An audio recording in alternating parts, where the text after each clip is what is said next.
Welcome to Heartbreak Chronicles. It's another anniversary, and Gabriel's elaborate party is in full swing at his San Francisco mansion. Clothes, drinks, socialites, and industry elites talking and laughing. Everything looks so perfect. As the hostess of the party, Crystal wore a gorgeous evening gown with delicate makeup and a charming smile as she made her way through the guests on the arm of her husband, Gabriel, receiving the blessings of the crowd. Gabriel's company has been on a roll lately, with several rounds of funding that have seen its valuation skyrocket. And the cryptocurrencies he invested in earlier in his career are experiencing an unprecedented bull market, making him a hot new name in tech and financial circles. Gabriel, you're amazing. Not only is your company so successful, but you also have such an eye for investment. Benjamin, a familiar investor, congratulated Gabriel with a glass of wine. Haha, just lucky. Gabriel smiled humbly as he gently patted the back of Crystal's hand. I have my wife to thank for that. She's the one who's always been quietly supporting me behind my back. Crystal smiled slightly, but her eyes drifted unconsciously to Manuel, who was not far away. Manuel, Gabriel's college classmate and the company's co-founder and CTO, is looking particularly handsome today in a smart suit. The two men's eyes met briefly in the air and quickly parted as if nothing had happened. However, this subtle scene did not escape Gabriel's eyes, and an imperceptible haze passed through his mind. The party continued late into the night with guests, leaving one by one. Gabriel sees off the last of his guests and returns to the living room to see Crystal standing alone in front of the floor-to-ceiling windows, staring out at the night view. What's on your mind? Gabriel walks up and gently hugs Crystal from behind. Nothing. Just a little tired. Crystal turned and forced a smile. It's been a bit overwhelming with all the people here today. Hard at work, honey. Gabriel placed a soft kiss on Crystal's forehead. Get some early rest. Well, you get an early night too. Crystal's tone was a bit perfunctory, and her gaze drifted out the window once more. Gabriel is keenly aware of Crystal's abnormality, but he doesn't say anything, just silently walks into the study. He turned on his computer and began to review the company's financial statements. In recent times, although the company's momentum was good, some financial data made him feel a little uneasy. He always felt that something was wrong, but couldn't tell exactly what was wrong. Over the next few days, Gabriel realized that Crystal was getting weirder and weirder. She often receives mysterious phone calls, always avoiding Gabriel and answering them surreptitiously, and all of them are very short, as if she is deliberately hiding something. She was also texting a lot more than usual, and every time she received a text, she would quickly glance at it and then delete it without moving. Have you been hiding something from me lately? Gabriel asked tentatively one night. No, what could I possibly be hiding from you? Crystal was painting her nails and replied without looking up. But I feel like you've had something on your mind lately. Gabriel continued. You're overthinking it. I've just been a little busy with work lately. Crystal's tone was a little impatient. Can you stop being paranoid all day? Crystal's attitude reinforces Gabriel's belief that she's hiding something. He begins to keep an eye on Crystal's whereabouts and realizes that she is often out of the house for various reasons, and that each time she is out of the house for a longer period of time. On a couple of occasions, Gabriel even saw Crystal and Manuel walking out of a cafe together, talking and laughing and looking very close. Suspicion spreads like a vine in the heart. That is, until last week, when Gabriel heads to a high-end business dinner where he suddenly hears gossip about Crystal and Manuel from a half-baked investor who's had a few too many drinks and is starting to talk out of turn. Well, Gabriel, you should be careful, I hear. Your wife and your partner. The two of them. The other man wanted to speak, his eyes full of ambiguity. Even though he didn't say so explicitly, Gabriel understood what he was saying. At that moment, Gabriel's head felt as if he had been hit in the head. He held back his anger and left the dinner early on the pretext that he was not feeling well. When she got home that night, Gabriel couldn't sleep. He began to remember all the unusual behavior of Crystal and Manuel in recent times, and the more he thought about it, the more he realized that something wasn't right. But he didn't want to believe and couldn't believe that his wife, with whom he had spent so much time, and his partner, who was as close to him as a brother, would betray him at the same time. On this day, Gabriel pretends to be indisposed and works from home, but in fact, he is carefully observing Crystal's behavior. Crystal doesn't seem to notice anything out of the ordinary, putting on her makeup and getting ready to go out as usual. "Where are we going today?" Gabriel asked. "Had a shopping date with Helen." Crystal replied absently, starting to put on her shoes. "Didn't Helen leave for New York last week?" Gabriel said without moving. Crystal's movements visibly froze and she looked up, a flash of panic in her eyes. "Oh, you said Helen, ah? It's not her we're meeting, it's Lily, a new friend we met recently." She quickly adjusted her state and picked up her bag. "I'm going out first. I won't be back for dinner tonight." Without waiting for Gabriel's reply, she quickly left. After Crystal left, Gabriel quickly grabbed her cell phone. Remembering that Crystal had a habit of deleting private text messages but not completely emptying the deletion lock.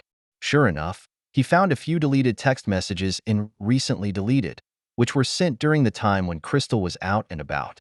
Although there was no clear evidence, the ambiguous tone and intimate references in the text messages were enough to convince Gabriel that an inappropriate relationship existed between Crystal and Manuel.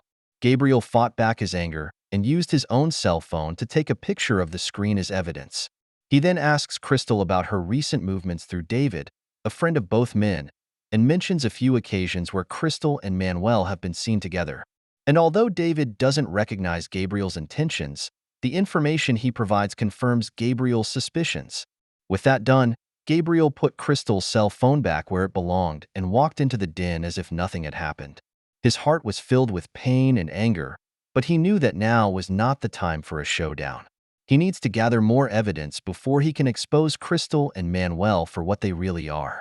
He first contacted Jack, a lawyer friend of his in Los Angeles, and asked him for advice on divorce and property protection. Jack, an experienced matrimonial attorney, explained to Gabriel in detail the legal process of divorce in California and how to maximize the protection of your prenuptial assets. "Gabriel, are you sure you want to do this?" Jack asked. "Divorce is no small thing, especially since you still have a company together." "Jack, I don't have a choice." Gabriel replied bitterly, "I can't tolerate betrayal, emotionally or professionally." "Well, I'll try to help you." Jack said, "You need to gather as much evidence as you can now to prove the other party's fault so that you can have a favorable position in the divorce proceedings." After hanging up the phone, Gabriel started looking into the company's finances. He found that there were indeed some problems with the company's accounts and that the flow of some large sums of money was very suspicious. He suspects that Manuel may have used his position to embezzle company funds and may even be conducting some illegal transactions. Gabriel went through every questionable account and made detailed notes. He knew he couldn't afford to spook anyone, so he kept all the files carefully, planning to turn them over to a professional for analysis when the time was right. That night, Gabriel stayed up late in his study organizing his materials, feeling as tired and alone as he had ever felt before. That's when he suddenly remembered his early investments in cryptocurrencies. He turned on his computer, checked the latest ticker, and realized that his cryptocurrency holdings had risen to an unbelievable height. This unexpected fortune gave Gabriel a small measure of comfort and a stronger backbone for his next move. But he understands that money won't make up for the hurt he feels inside. He needs justice and the truth. Gabriel decides to set about unraveling the tip of the iceberg of this vast mystery. On a Tuesday afternoon, Gabriel was introduced by a friend to a cafe in a less-than-impressive neighborhood of San Francisco. As promised, he finds a man sitting in the corner named Edward, the private investigator Gabriel will commission next. Edward looks to be in his mid-40s, with a medium build and sharp eyes, giving him a shrewd and competent look. "Hello, you're Mr. Gabriel, aren't you?" Edward asked, opening the door. "Yes, you must be Mr. Edward. Owen recommended me to come here." Gabriel replied and shook his hand. "Owen told me about you, that you were having some trouble." Edward motioned for Gabriel to sit down. "Tell me, what can I do for you?" Gabriel looked around to make sure no one had noticed them, then lowered his voice and said, "There are two people I'd like you to look into for me. My wife, Crystal, and my partner, Manuel." Gabriel then details his suspicions to Edward, as well as some of the clues he has so far, including Crystal's erratic behavior, Manuel's questionable actions at work, and some of their overly intimate interactions in public. Edward listened attentively, occasionally noting something in his notebook. I see. Edward closed the book. You want me to investigate their daily whereabouts, confirm whether there is an inappropriate relationship between them, and gather as much evidence as possible about it, right? Yes, and on top of that, I'd like you to look into Manuel's finances to see if he's having financial problems. Gabriel added. That's not a problem, but investigating the finances will take more time and resources and cost a bit more. Edward tells it like it is. Money is not an issue. I just want the truth. Gabriel replied firmly. After meeting with Edward, Gabriel went on to contact Olivia, a cybersecurity expert recommended by another friend. Olivia is a young woman but well known in the field of cybersecurity, having worked as a security consultant for a number of well-known tech companies and has a wealth of real-world experience. Since Olivia was out of town at an industry conference, the two could only communicate via video call. Hello, Mr. Gabriel. Nice to meet you. Olivia's voice was crisp and pleasant. Hello, Olivia. Thank you for taking the time to speak with me. Gabriel got right to the point and explained why he was here. I suspect that my partner, Manuel, has been tampering with the company's finances and may have even compromised the company's trade secrets, and I need your help in investigating the matter. Gabriel tells Olivia in detail about the company's financial situation, as well as some of his own findings and suspicions. Sounds like a somewhat complicated situation. Olivia said thoughtfully, I will analyze the information you provided in detail and try to find evidence of a possible breach on Manuel's part. I'll pay particular attention to the flow of funds and any signs of a data breach. I'll leave you to it then, Olivia. Gabriel said, keep me informed of any developments. Okay, I'll start the investigation as soon as possible. Olivia replied, I'll conduct a remote review of the company's financial system through technical means, which may take a few days. I'll scrutinize every transaction record and trace the flow of funds to see if I can find evidence of Manuel embezzling from the company's assets and if he's committed any irregularities. Over the next few weeks, Gabriel continued to maintain the company's operations while anxiously awaiting the results of Edward and Olivia's investigation. On the other hand, Edward's side of the fence is quickly gaining ground. He begins to follow Crystal and Manuel and discovers that they are meeting privately at a hotel in a San Francisco suburb, just as Gabriel suspected. Edward took photos of them entering and exiting the hotel multiple times, and there's even a video of them hugging in the hotel parking lot. Here's what you asked for. Edward hands Gabriel an envelope. It seems your suspicions were correct. They did have an affair. Gabriel silently took the envelope and opened it to see the photos and videos. His heart ached as if it had been torn apart. But he held his emotions together and calmly asked, what about the financial investigation regarding Manuel? There are some findings that Manuel has a secret account in New York with very frequent and large amounts of money being exchanged, and there does seem to be a problem. Edward replied, but the specific details need to be further investigated and may need to go to some local organizations in New York for verification. Okay. Then please go to New York and look into this matter as soon as possible. Gabriel said, you don't have to worry about the cost. Just tell me how much you need. Meanwhile, Olivia has made a discovery over there. Through an in-depth investigation of the company's financial system, she discovered some financial data that had been maliciously altered by Manuel, as well as some suspicious transfer records. This evidence suggests that Manuel was using his position to secretly transfer company funds to his own personal account. Gabriel, I found solid evidence of Manuel's financial fraud, Olivia said over the phone. Not only did he falsify the financials, but he also set up a number of dummy corporations to move the company's money around through fraudulent transactions. That's great, Olivia. You've been a real help, Gabriel exclaimed. Can you organize all this evidence? I need them to prosecute Manuel. No problem. I'll organize it and provide you with a detailed report as soon as possible. Olivia replied. A few days later, Gabriel receives a detailed report from Olivia listing all of Manuel's financial irregularities, along with relevant evidence. Meanwhile, Edward had returned from New York with more information about Manuel's financial situation. It turned out that Manuel's secret account in New York was used for money laundering, and that he had acquired a large amount of black money through some illegal means and laundered it through this account. To learn more about Manuel's dark history and to find more victims of his deception, Gabriel flies to New York City himself, following a tip from Edward. In New York, he found Lucille, one of Manuel's previous landlords. Lucille, an old lady in her 60s, has a very bad impression of Manuel. "That Manuel, he's a crook," said Lucille indignantly. Lucille said indignantly, "He rented my house, paid the rent on time at first, then started to make all kinds of excuses to default on the rent, and finally even forged my signature and swindled me out of my bank deposits." With Lucille's help, Gabriel was able to contact several other victims of Manuel's deception, including a retired schoolteacher named Jod, whose experience was the most harrowing. Jod, an old man in his 70s, was cheated out of his life savings by Manuel in the name of investing in a high-return financial product. "How silly of me. How could I have believed him?" Jod said with tears in his eyes. "That's all my pension." Listening to the victims' cries strengthens Gabriel's resolve to bring Manuel to justice. He collected testimonies and relevant evidence from all the victims and offered to help them recover their losses through legal channels. Back in San Francisco, Gabriel systematized all the evidence he had collected. He now has solid evidence of Manuel's financial fraud, money laundering, and marital infidelity, enough to bring Manuel and Crystal to ruin and to justice. A great net of vengeance is quietly tightening.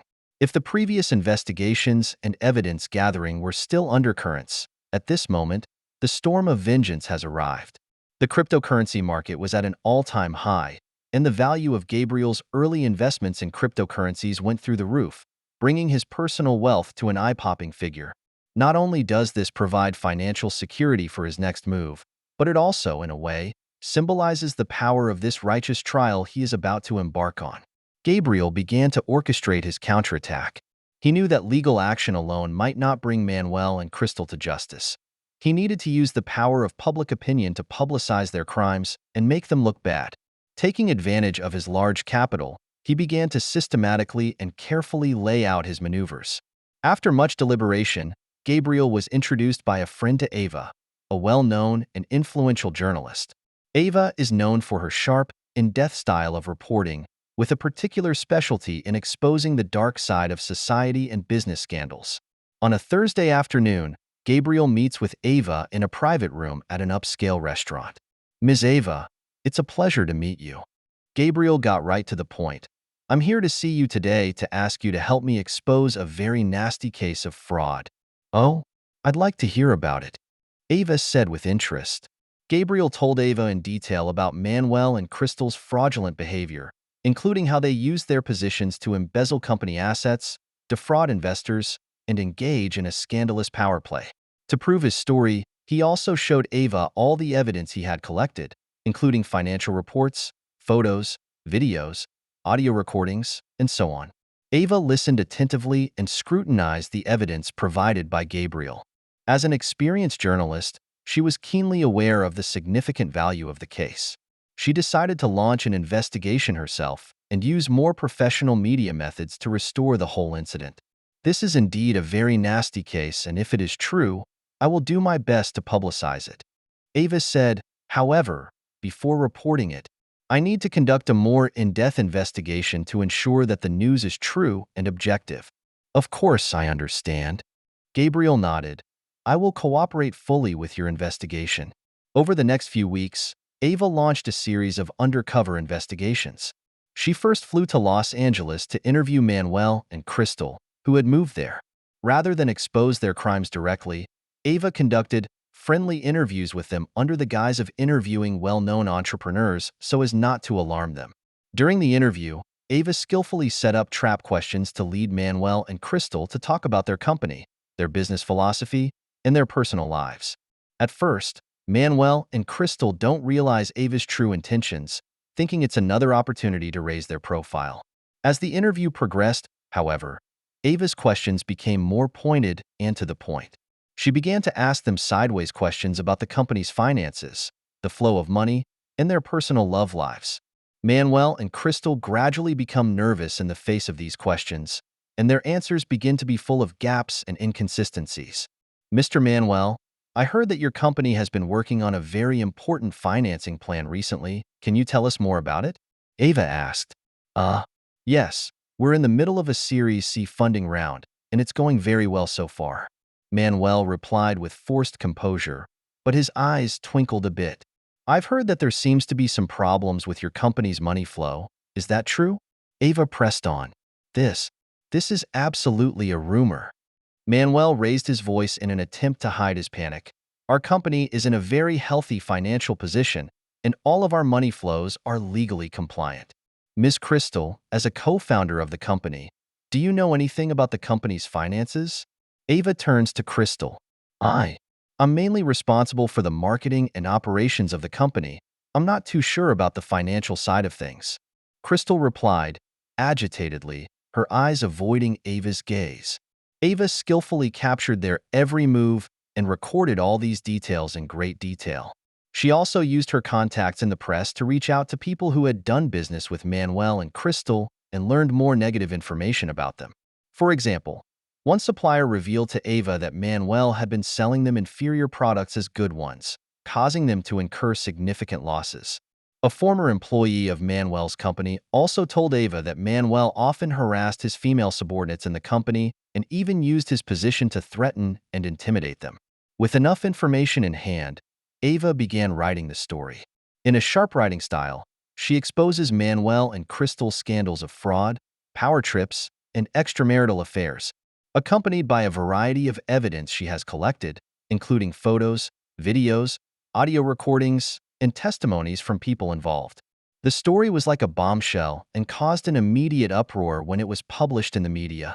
The article was quickly republished on all major media platforms and quickly made it to the top of the hit list. Public anger was completely ignited as people denounced Manuel and Crystal's shameless behavior and demanded that they be severely punished.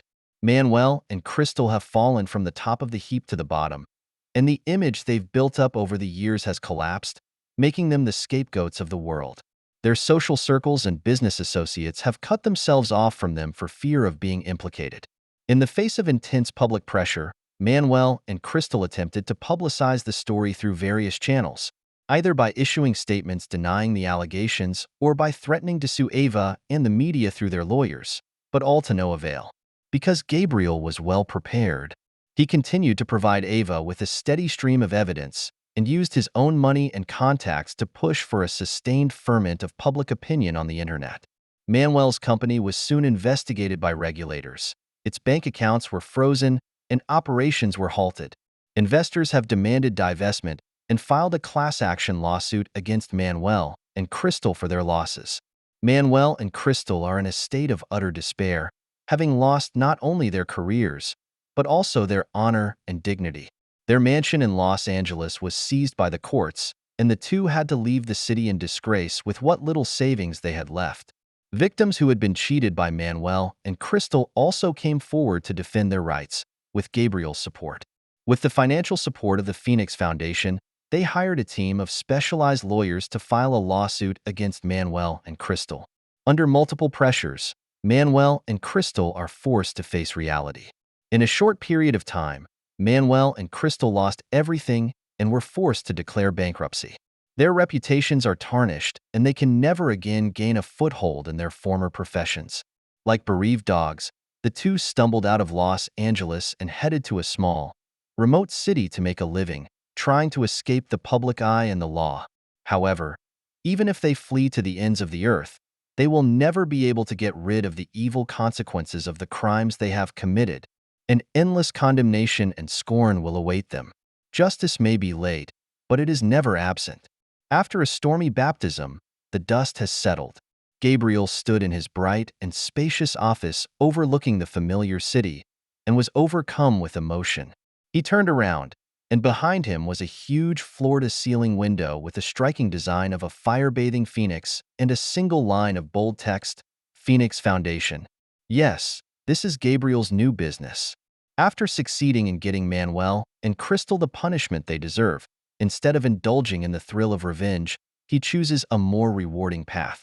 With a portion of his fortune, he set up a foundation called Phoenix, which aims to help victims of fraud and betrayal, like Jod, by providing them with legal assistance, psychological counseling, and financial support to help them get out of their predicament and rebuild their lives. At the same time, the foundation is also committed to promoting the development of the anti-fraud cause through various ways to enhance public awareness of prevention and reduce the occurrence of similar tragedies. Gabriel, have you really decided to do this? It's a lot of money to invest. Jack, his best friend and lawyer, once asked him. Yes, Jack, I have decided. Gabriel replied firmly. I've been through it all and I know the pain and despair. I want to do what I can to help those who have suffered the same misfortune as I have. Gabriel has inspired many talented professionals to join the Phoenix Foundation. Olivia gave up her high-paying job to become the foundation's head of technology, responsible for developing a smart system for fraud prevention. This system utilizes big data and artificial intelligence technology to monitor and warn users of various potential fraud risks in real time. Ava has also become an honorary trustee of the foundation, using her influence in the media world to contribute to the development and promotion of the foundation. In the months since its inception, the foundation has grown rapidly and attracted a great deal of attention and support. Many former victims of fraud and betrayal have turned to the foundation for help, their stories varying but all equally heartbreaking. There was a young single mother who was swindled out of all her savings and even saddled with heavy debt by a man who claimed to be a corporate executive. There was an elderly couple who were scammed out of their pensions by a bogus investment program that left them in dire straits in their old age. There was also a recently graduated college student who encountered a fraudulent gang when he was looking for a job online. And not only did he not find a job, but he was also cheated out of the living expenses that his family had prepared for him. Gabriel and the foundation staff are always there to listen to these people, to understand their situation and to help them in any way they can.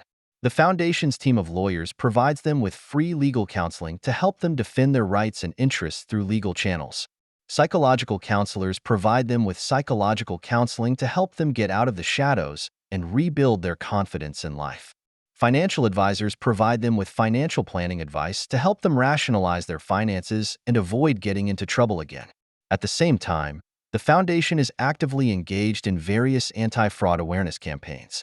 They organize anti-fraud seminars in communities, schools, and businesses to educate the public about common fraudulent tactics and prevention techniques.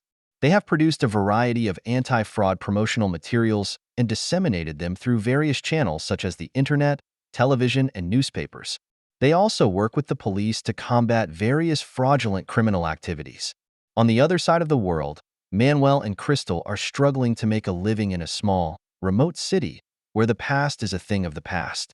They found a job as odd jobs in a restaurant, where they worked hard from morning to night, but could barely make ends meet. They no longer have their former glory, replaced by endless remorse and self-blame. Why did we do that in the first place? Crystal muttered as she looked out the window at the gray sky. What's the point of talking about this now? Manuel sighed wearily. We just have to accept the reality. But I really regret it. Crystal's tears came to her eyes. Don't cry. Crying won't change anything. Manuel's tone was full of helplessness and bitterness. We can only try to survive, and maybe one day we can start again. Such a life would be a harsher punishment for them than going to prison.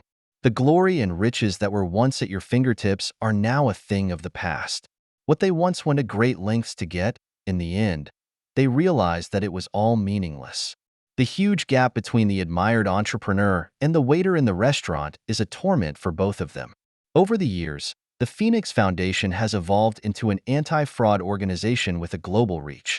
They have branches all over the world and work with local governments and non-governmental organizations to combat a wide range of transnational fraudulent and criminal activities. Gabriel may not be young anymore, but his eyes are still determined and his career is still going strong.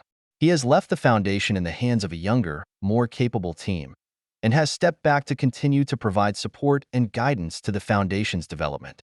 Looking back on her journey, Gabriel is overwhelmed with emotion. He had experienced betrayal and hurt, and had been caught up in hatred and pain, but he ultimately chose forgiveness and redemption. He proved with his actions that even in the darkness, one can have a heart for the light, and even in the midst of misfortune, one can choose kindness. Just as the phoenix rises from the ashes, Gabriel has moved on from the hurt he felt and has turned that hurt into a strength to help others and change the world. As for Manuel and Crystal, they will forever live in the shadow of their past behavior, and their story will serve as a warning that fraud and betrayal, in the end, will pay for themselves. Only sincerity and kindness can bring true happiness and peace. That's the end of today's story. For more captivating tales, hit subscribe and never miss an episode.